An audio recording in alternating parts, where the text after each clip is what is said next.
Good evening, you're watching World News Tonight. I'm Adam Yasser. The European Union announced a new package of sanctions on Russia, as if in response Moscow violated the airspace of Estonia, prompting the government there to call for urgent NATO consultations. More on that in just a moment, but first other stories we have for you. US and China agree on TikTok deal.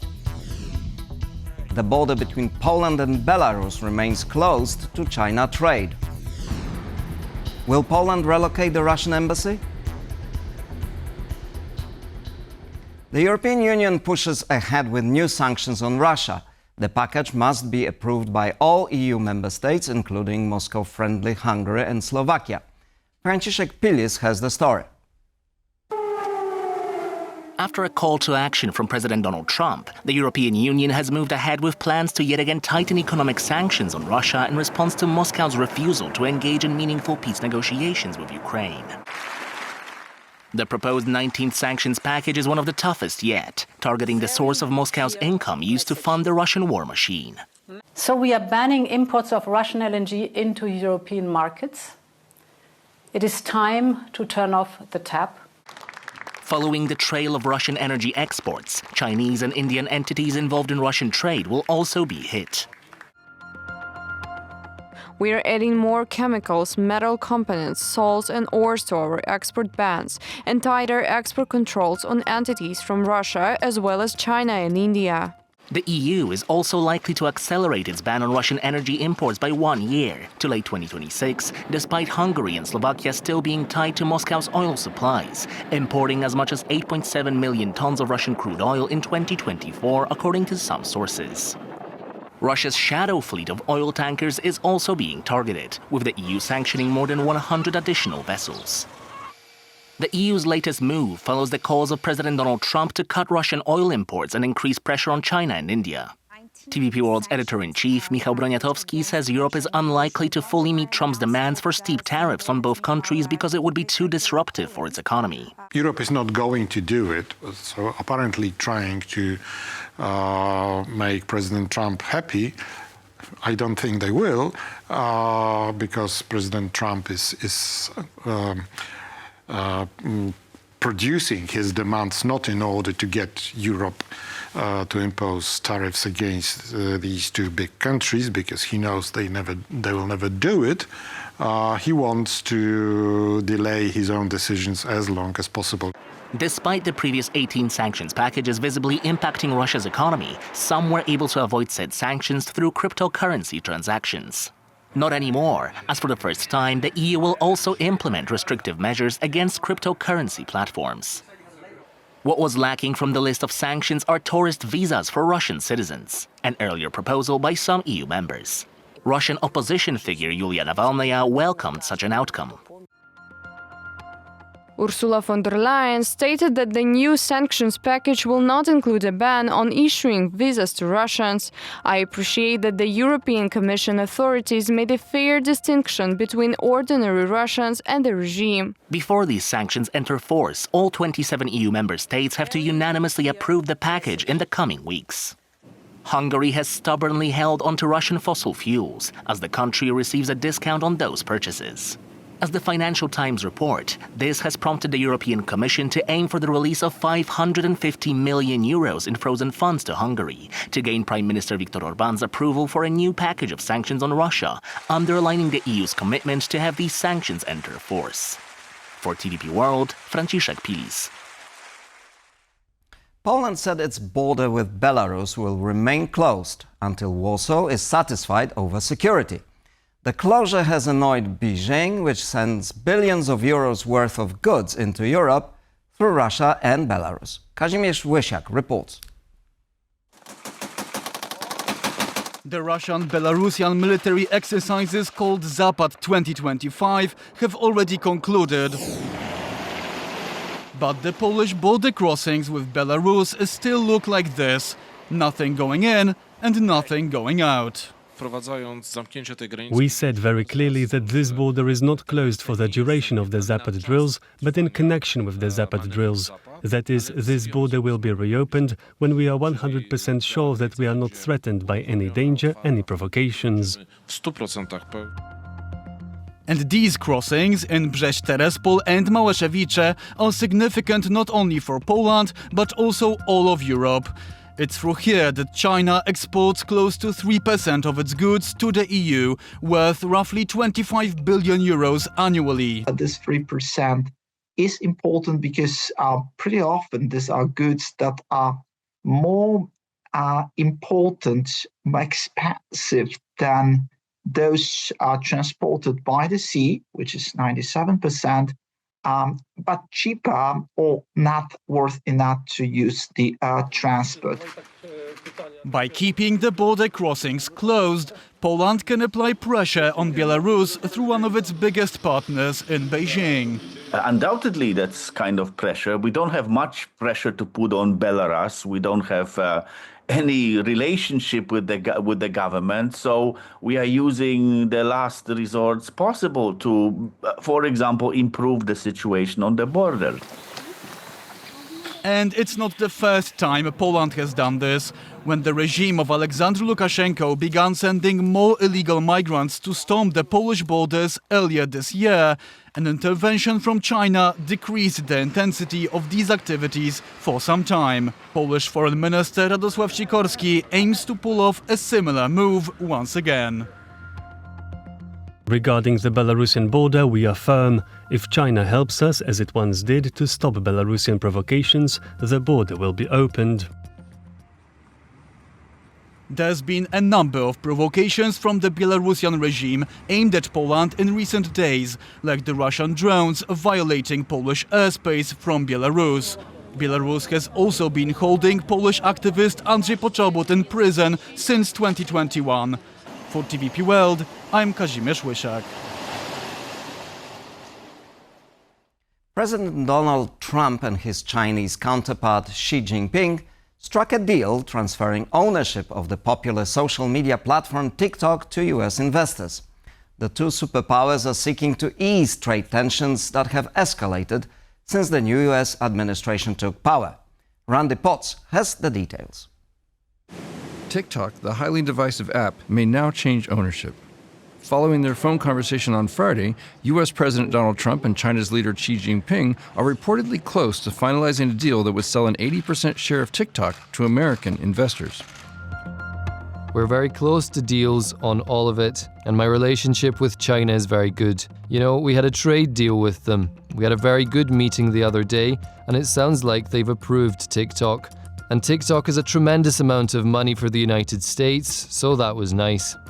Trump ally and Oracle executive chairman Larry Ellison, who would reportedly own the largest stake in the app, last week briefly became the world's richest person. Oracle began hosting U.S. TikTok data in 2020 during Trump's first administration.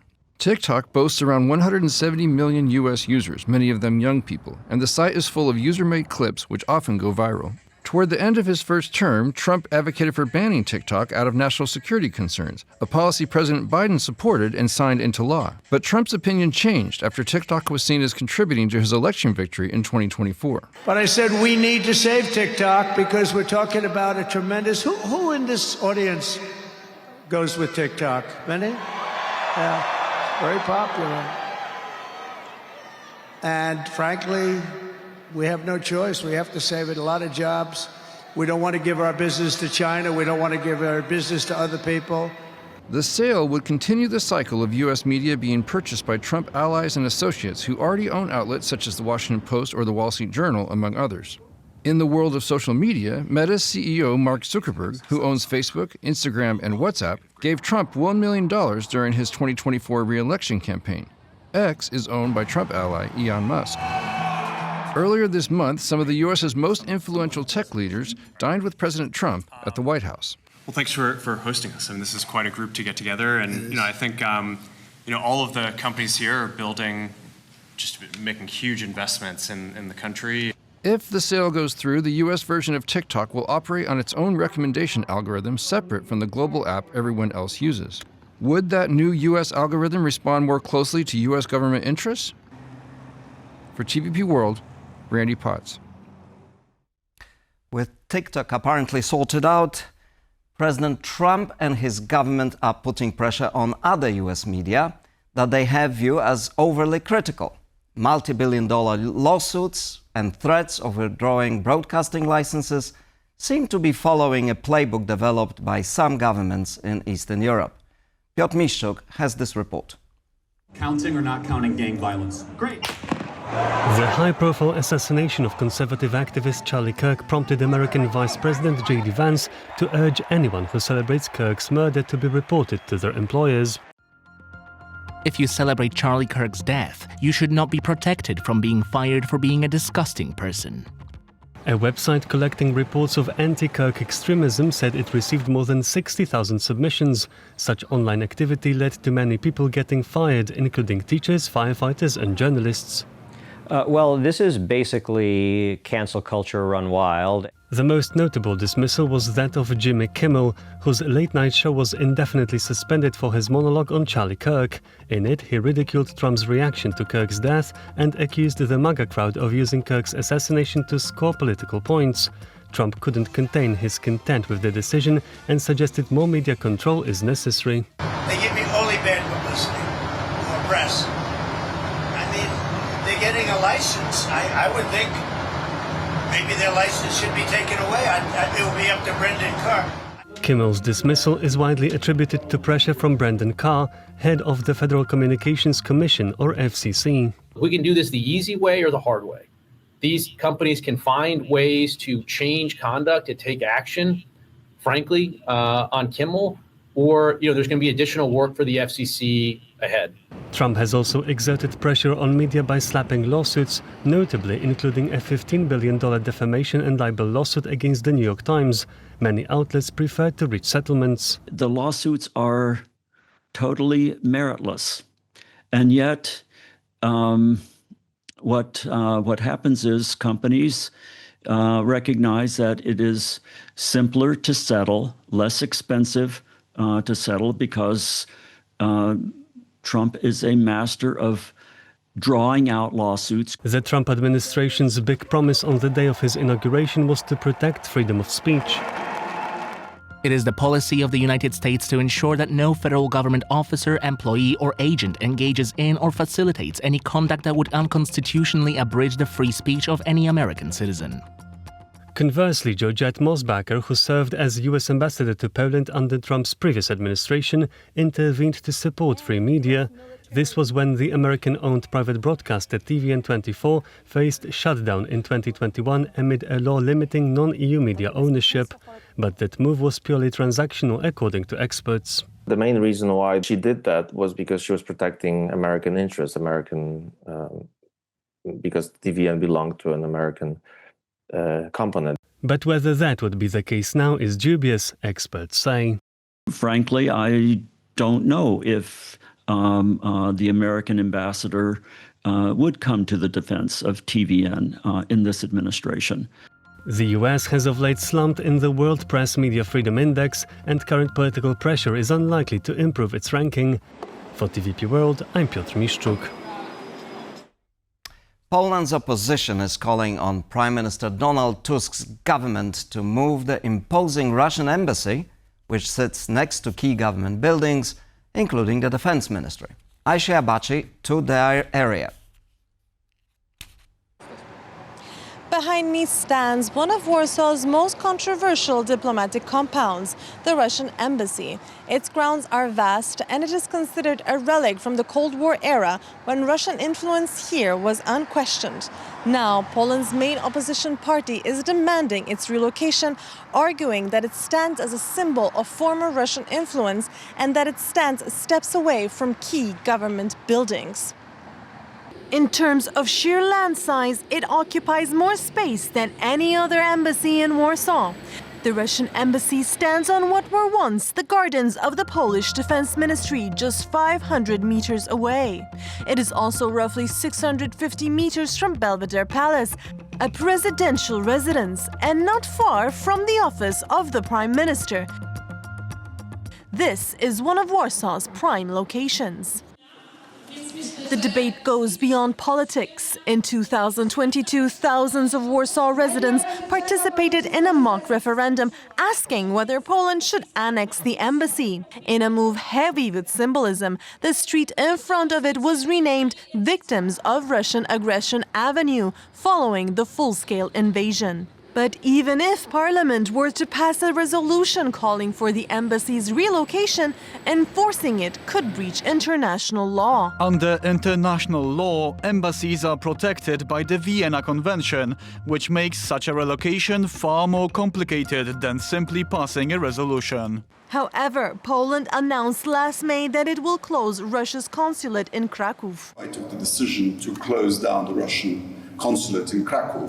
This is because our Justice Ministry and security services have found proof that they were behind an act of arson in Poland a year ago. But Warsaw is not alone in closing Russian diplomatic missions.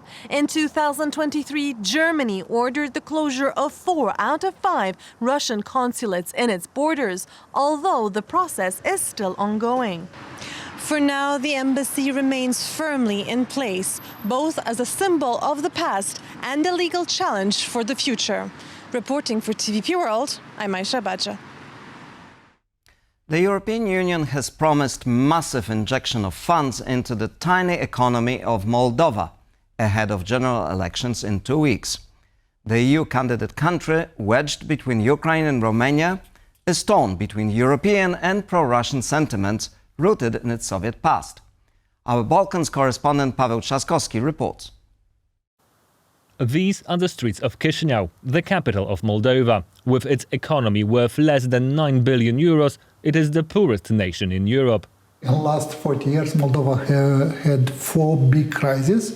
The biggest one when Soviet Union disappeared, like in Poland. But after that, a lot of countries succeed to recover the economy, unfortunately not in Moldova. After 35 years of independence, the state of the economy is worse than in Soviet times. Gross domestic product is 84% of where it was then. Hence the sentiment for the era long gone, evident during events such as the Soviet-style Victory Day. Today is the day of the great victory. We celebrate, we honor, we are proud to be the descendants of those people who gave us peaceful skies through their victory. But Moldova's economy is in the doldrums largely because of Russian interference. One of the most recent shocks to Moldovan economy came when the country openly spoke about its pro-European aspirations.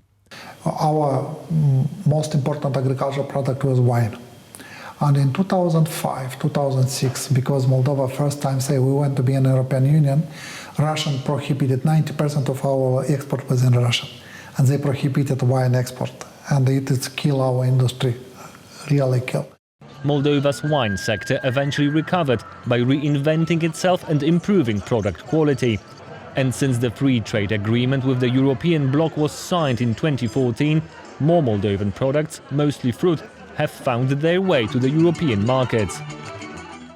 But another sector where Chisinau wants to develop westward is energy.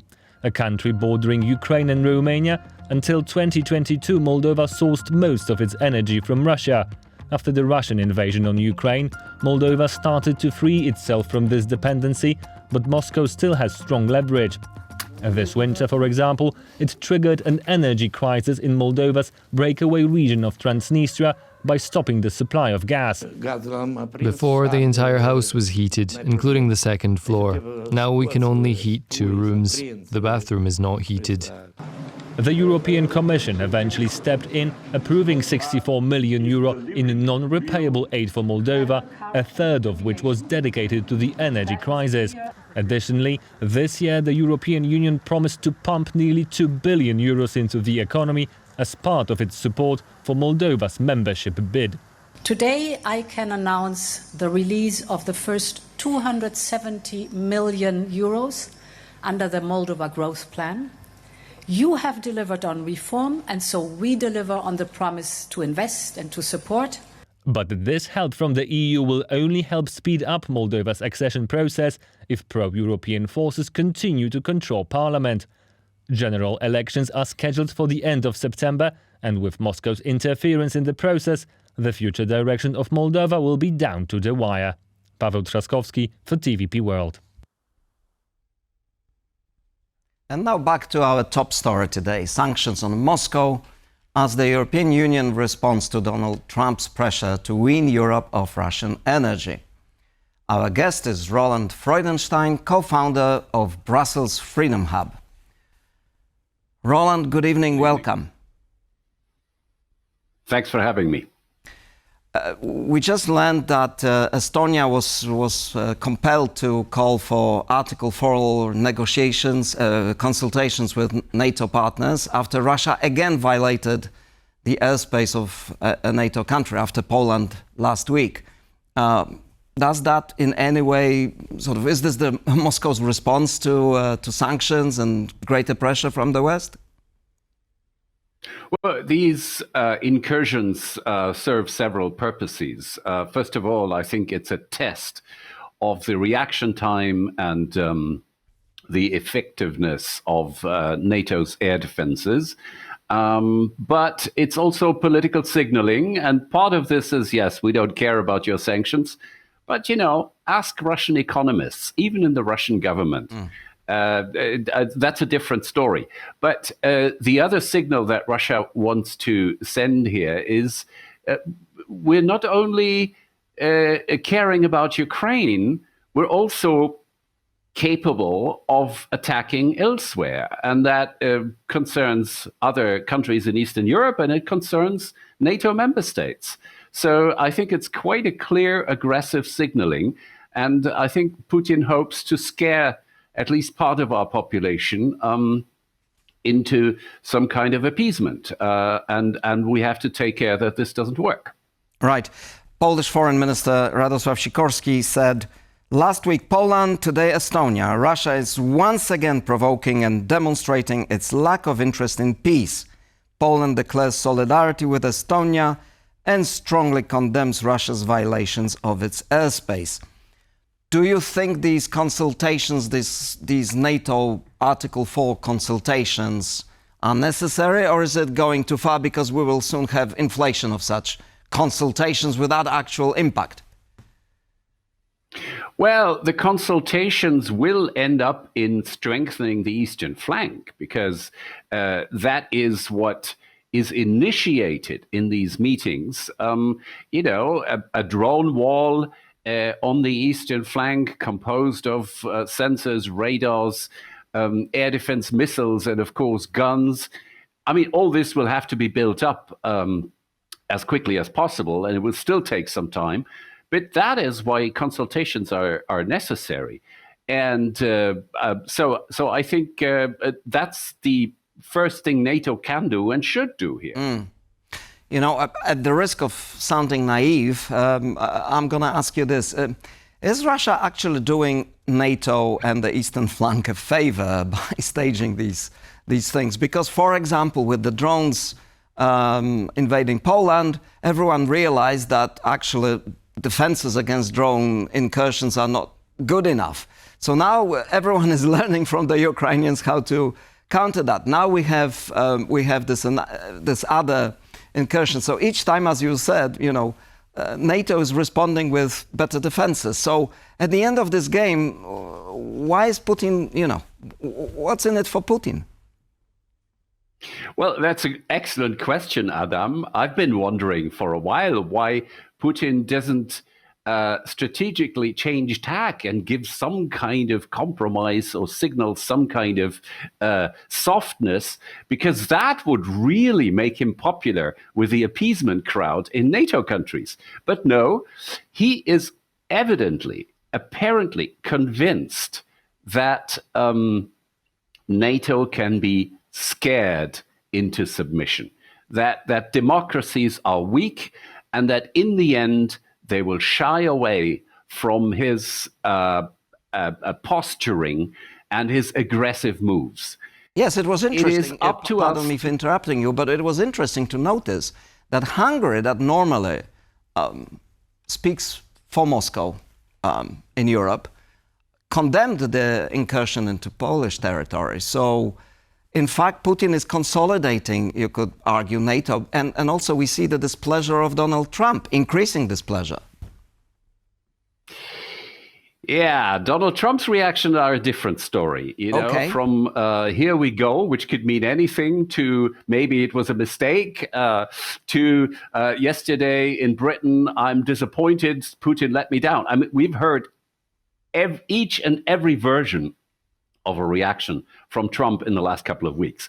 But Hungary, indeed, interesting case. I would not discount a Hungarian attempt to actually signal that they indeed can practice some kind of solidarity with allies. And don't forget that part of the Polish political spectrum is still very, very friendly with the Hungarian government. So I think that's a particular case. And the other Hungarian element here is actually the interesting fact that President Trump, with his demands that that Europe stops buying Russian gas and oil, is flying in the face of the policy of the Hungarian government, which is to prolong dependency on Russian energy exports as long as possible. So, you know, whether there was some communication between Washington and Budapest, or whether there is some kind of preemptive obedience by Viktor Orban in this question of current energy dependency and general relations with Russia, we don't know. But indeed, something seems to be moving. But whether that's a strategic shift in Hungarian policy is a completely different question. We don't know. We don't know. What we do know is that President Trump last week asked the Europeans to speed up sanctions and try to limit their dependence on Russian energy, and also to move on China and India. Well, the Europeans didn't exactly do that. However, Ursula von der Leyen said today, announcing the new sanctions, we want Russia to leave the battlefield and come to the negotiation table. And this is the way to give peace a real chance. Roland, what I want to ask you, this is the 19th package. Why couldn't they get it the 5th time round?